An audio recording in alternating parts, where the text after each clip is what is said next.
You want to make more money, but for some reason you're stuck. For some reason you're not making the money that you want to be making as a copywriter. And I'm going to tell you why today. I'm going to tell you exactly why.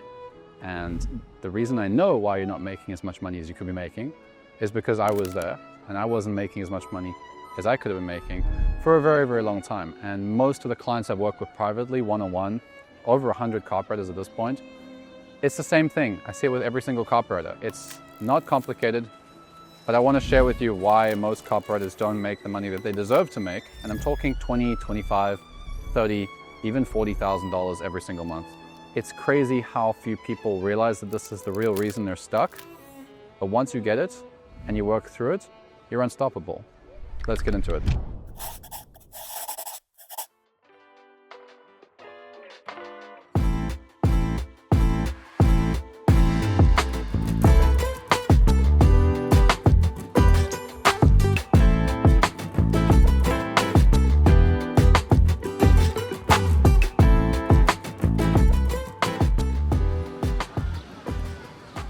So I'm going to say something to you now that might sound kind of obvious, might sound a little basic, and you might even feel like clicking away from this video. And if you do, I mean, that might be the reason that you're stuck, because I think that a lot of people dismiss this idea. But I'm telling you, with a lot of experience helping a lot of copywriters to reach their dream income, this is the reason that most copywriters stay stuck. It's not as simple as it sounds. It's not as obvious and something you can be like, oh yeah, that's not really for me. I want you to think about this. The reason you're stuck is boredom. You're stuck because you want business to be this fun, exciting journey constantly. That's a lot of young people especially will want a business to be something fun. It's like a video game. A lot of marketing creates this energy for us. We're discovering things, we're learning secrets, we're taking things to the next level. You want everything to be this journey, this experience. And the reality is 90% of the stuff is not fun. Think of the Olympics, for example. If you're an Olympic athlete, 90, 95, maybe even more, is just training. Let's say you're a sprinter or you're a marathon runner. You're running and you're running and you're running every day, every morning. You wake up early, you put your shoes on, you go for a run. You put your shoes on, you go for a run. Every day, put your shoes on, go for a run. First few times, maybe it's fun. After a while, you've done that run so many times, you know every moment of that run. You know everything about that workout. You do it every single day. It's boring. And the diet's boring too. You're eating carrots, you're eating rice and chicken, you have this very, very boring diet. If you're an Olympic athlete, you're probably not allowed to eat certain things. It's not like you can have cheat meals. You've got a coach, you've got a team that holds you accountable. You're not allowed this, you're not allowed this. The life is very, very boring. And then you get to the Olympics and you've been preparing for 4 years. You get there, on your marks, get set, go. You do your run. You come first, hopefully, or second or third. But that's it. That's it. You have 1 day, 2 days of glory in 4 years. Maybe you have a cheat meal after the Olympics because you have a week off. You go have fun, you take a break. Back to training. So think about that for a moment, because Olympic athletes, top 1% of athletes, they train, their life is boring 98% of the time, maybe more. It's boring all the time. And if you want to be one of the best copywriters in the world, you want to make more money than the average person. You don't have to necessarily be bored 98% of the time, but most of the time, life is going to be boring because the things that work are repeatable. The things that are repeatable, you have to do every single day. So copywriters get bored and copywriters feel like they should do something interesting. That's why I see so many programs and so many courses. You see this in the industry. It's why are there so many gurus always selling new programs? Is it really the guru? I mean, yes, it's partially the guru, but the other part of it's why are people buying all the new stuff all the time? Because it's exciting, it's new, it feels fresh, it feels like a new journey, it feels like something that they can start doing that's different to what they're already doing. So this is the situation. It's business owners, and I know this because I've worked with dozens of businesses where we sell courses on how to make money online. We always have to come up with a new way to sell the same thing. Why? I mean, for me, I'm always well, why? Why can't we just say the same thing as always? Because it works. Because people get bored, because people have heard it, because people want to experience success and feel the thrill of succeeding more than they actually want the success. They don't really want the boring routine, and that was me too. I had a very difficult year a few years ago because my business was kind of stabilized. I wasn't doing any new real things. I was just focusing on client success, which was good. I was enjoying my client success, but my business was kind of like this. It was here, I wanted to get it here, but I realized to get it there, I couldn't really do any new stuff because what I was doing was already working. I just had to keep being consistent. was hard because it was boring, and I was like so tempted. Oh, I must go do this, I must launch this, I must build that, I must do this. It's like, oh, you know, I'm just doing the same thing again and again and again. And I chatted with somebody, a very successful business owner in Montreal. I just told him, I'm like, I'm bored, you know. I'm bored. I was very honest, I'm bored. I'm making good money, I got the lifestyle I want, I got everything I want, but I'm bored. And he's like, oh, is that a bad thing? I mean, it's a good thing your business is boring. It means it's working. It means everything that you should be doing is you're doing. Like if your business was chaotic like this, it might be more fun, but it's like just crazy. It's just like wild. Everything's like this. It's so volatile. Like you don't want a business like that. And I thought about what he said, and that's when I realized this concept. I was like, damn, every single person that I work with that has this conversation with me about pivoting or about building a new offer or about doing this or about doing that or like why they want to do this, it's like they're bored. They want their life to be more meaningful. And I do get it because, you know, I mean, obviously we all want our lives to be meaningful, but are you going to find fulfillment and meaning from the thing that's supposed to take care of your financial situation? You know, that's a question only you can really answer. But in my experience, if you prioritize fun in your business more than results and more than the stuff that works, and you focus on doing new stuff just because it's more intellectually interesting, you're going to compromise your success, you're going to compromise in your strategy, you're going to compromise in quality, because the quality, it drops when you do stuff just for the sake of like joy, you know. So what I've done to solve this problem for myself, there's a couple things I've done to solve boredom. The first one is I travel the world. That's one way to solve it. So you're traveling the world, you're making good money, you're living a cool lifestyle. You know, my entertainment and my dopamine and my experiences, they're kind of taken care of. So I don't need my business to fulfill that aspect of me, which I think is very, very important. And if you're making like 10K or more a month, it's not like you can't do this already, you know, even if you don't go overseas. Like here we are in Florence, we're at Ponte Vecchio, which is this beautiful bridge over here.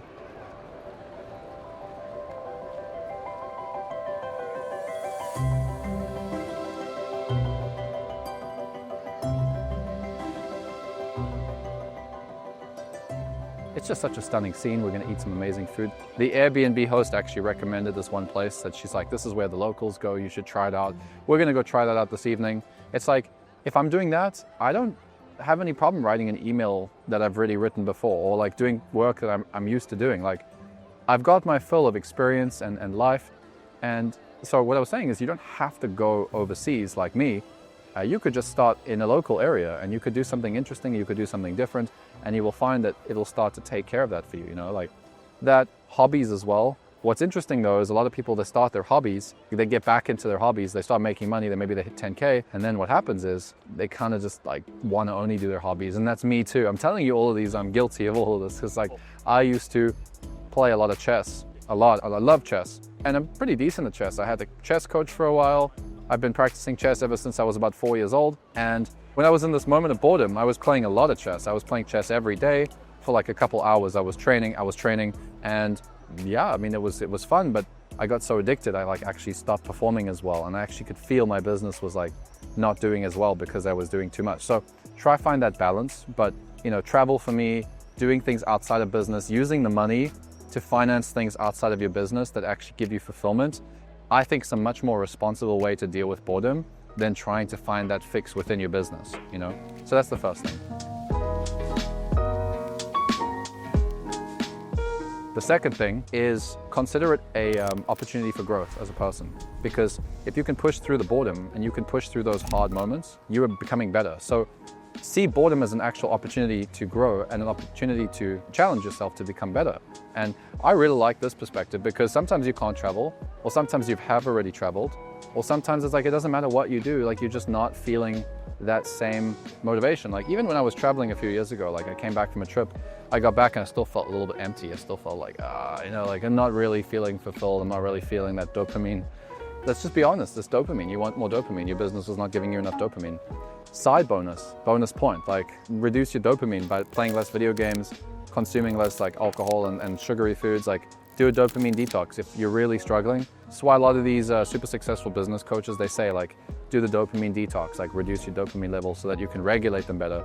And if you can regulate them better, then business actually becomes more interesting, right?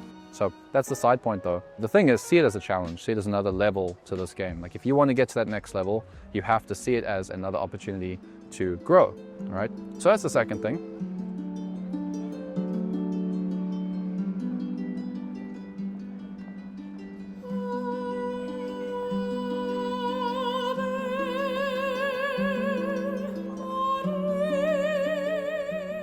And the last thing I want to share with you, which I think is the most important one, is just raise your damn standards. Like here we are here in Florence, right? Everybody's dressing so much better than where I live in South Africa. Everybody's making an effort. Everybody's got their hair done. They've got the fancy clothes. They're making an effort. They're eating in very nice restaurants. Like everybody's making an effort to present themselves correctly, present themselves in the best way possible. And we just had a meetup in Rome the other day. I was there with the dojo, my private clients, in person, and we all made an effort, and I saw everybody that was there. They all dressed well, they were all ready to go, they were all ready for some photos. Like everybody was in this good space, this good energy, and I just thought, you know what, like this is the kind of thing that you need, you know, as a copywriter. If you want to succeed, you need to be around people like that raise your standards, but you also have to be one of those people that raises other people's standards. So hold yourself to a higher standard. And that's why I constantly talk about 25K months, not 10K months, because I know a lot of you are watching this video, you're not even at 10K, but I'm raising your standards here. Like stop thinking so small, stop thinking 10K. Why don't you hold yourself to a higher standard? Why don't you make 25K a month? The standard needs to make you feel a little uncomfortable. Otherwise, you're not going to create any real change in your life, you know? So raise your standards. Hold yourself to something more. Say, I'm going to do better. And that's like part of the reason why we put so much time and effort into these videos. I want high quality videos. This is the thing, right? Like direct response, business owners and marketers, they often teach this like, oh, it's so easy, take you 5 minutes, just kind of throw on a shirt, turn on the Loom and record a little Loom video and then send it out, and that should be enough, you know? And they sell this as an opportunity. They sell this as this like great idea, really get the results with no effort. But you know what happens is it just encourages people to try less and less. It just encourages low quality, just encourages lack of effort and quality, right? So when I said to my team, I was like, no, you know, we want to create high quality videos. We don't want to just sit and do looms. We want to raise our standards. And if you want to raise your standards, you have to decide. So it's a decision. So we did that with this channel. And I said, you know what, I'm not going to do these loom videos. And like I had this conversation with my creative director, and we were like, by the way, yeah, there he is. And we were like, let's make these videos high quality. So we bought a nice camera, you know, we bought a very good camera. We got a very good lens. I didn't care about the price. I was like, let's get the highest quality camera. And by the way, that's actually why we're able to shoot this shot right here where you've got the sun, because you know, like not all cameras can handle this shot. It's because we invest in a quality camera. So what happens is when you raise your standards and you hold yourself to a higher, you know, quality of output, life actually gets weirdly, it gets easier. Like it gets easier and easier every single time I record one of these videos. It takes less time. It's more fun. I enjoy the material, the content I'm sharing with you more and more. Like by holding myself to a high standard, it actually gets easier in the long run. Weirdly enough, it's not actually getting harder. And I think it's like when you think of the gym. If you go to the gym and you hold yourself to a standard, I want to lift very, very heavy weight, and you don't give up and you don't say like, oh, I've done 5 like reps, I'm done. You push yourself till 10. You keep pushing yourself, you get stronger. The weight doesn't get heavier, you just get stronger, and you get to handle that heavier weight again and again and again, right? And like you just get stronger and stronger. So when you raise your standards, life doesn't get easier, you just get better. And I really recommend that you do this, because when you start to raise your standards, when you start to hold yourself to something higher, you will start to see things in life. And people will notice as well, because most people don't want to hold themselves to a high standard. Most people are comfortable with the easy way, the less effort way. Like, you know, that's part of the reason why I'm very grateful you guys are watching these videos, but like also the reason why our channel's growing is because we put a lot of time and effort into these videos, and people notice that. And I'm getting messages and people saying to me like, hey, I really appreciate like the content and the quality. Everything that you share is like no BS. It's like straight to the point, and you put production behind it. You know, like we really appreciate it. So it always works out all the better. And if you're bored, you probably can raise your standards. You probably find some very interesting ways to improve the quality of what you do that might not make you so bored for a while. So that's really all I have to share with you today. Like if you're bored and you're struggling to get to that next level because you're looking for something more meaningful, you're looking for fulfillment, don't try to find that fulfillment in your business. If your business is boring, it's a good thing. It means you're doing the right stuff. You need to just increase your comfort zone. You need to hold yourself to a higher standard. Get that dopamine outside of business. Do a dopamine detox perhaps. Hang out with high quality people. Put a circle around you of very high quality people that holds you to a better standard. Then you start to feel uncomfortable. You know, like a lot of my private clients are making over $20,000 a month. So when copywriters join the dojo, they join the dojo and now suddenly they're a small fry. They're a little fish. And they're like, damn, I thought I was doing really well, because the previous community they were in, you know, they were the big one. Everybody's like, wow, how are you making 3K a month? And now they're in the dojo, and in the dojo, it's like the newer copywriters make 3 to 5K a month. Most copywriters are making a lot more than that. You know, average income is like $9,000 every single month of 100 people. So they feel very small, and it forces them to raise their standards. So literally, without me sharing any training or any secrets or anything, just them being around other people that are successful forces them to raise their standards, because suddenly they realize how much they can do how much more they can make and how much more they should raise their standards. And that alone sometimes is all that they need to make a lot of money, right? So if you want to join us in the dojo, if you want to be considered, because not everybody gets in, you do have to apply and you have to be making 3 to 5K a month to be considered, at least 3 to 5K. Otherwise, you're not ready for the dojo. But if you're making 3 to 5K or more as a copywriter and you want to be considered, and if you want help, I'm going to drop a link in the description. You can go to that one, apply there. We'll have a quick chat and see if it's a fit for you. And if I can help you or not, take you to the next level. So yeah, go have a look at that link if you want to raise some standards and be around some very, very successful copywriters and learn what it takes to make 25K a month while working less. That's all I got to share with you today. I hope that you have a great day and that you raise your standards and start looking for ways to do it, not just in business, but in every part of your life. Raise those standards. You can do much more. Boredom is a good thing in business. It means that you're not on fire and things aren't crazy. I'll see you in the next video.